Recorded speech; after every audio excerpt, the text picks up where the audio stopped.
My name is Kevin Cepeda Veloso, 22 years of age, from the province of Laguna. In 1991, the Congress created the Sangguniang Kabataan Council that gives flesh to the constitutional provision that the state should recognize the vital role of the youth in nation building and shall promote and protect their physical, moral, spiritual, intellectual, and social well-being. Many people also say that the Sangguniang Kabataan is unnecessary, as the Sangguniang Kabataan elected officials cannot manage their time with their studies and political careers, as well as a platform or breeding ground for a corrupt official or a base for creating political dynasties. In short, Sangguniang Kabataan is a colossal waste of money and should be done away to conserve precious public funds.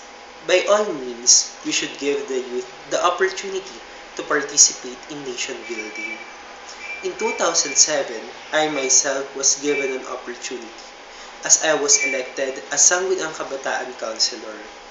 Through SK, I was able to develop my knowledge of the legal matters, skills in decision-making, leadership, interpersonal, and lastly, my confidence. Sangguniang Kabataan also gave me an opportunity to engage in the community, as well as impart honor and excellence to my fellow youth. It is a vehicle for socio-political reorientation of the Filipino youth. Thus, abolishing it would hamper the social and intellectual potential of the next leaders of this country. Despite of the many flaws of the present structure of the SK, it is one of the most relevant youth participation in building a stronger nation. Hence, I support the reformation of the Sangguniang Kabataan Council.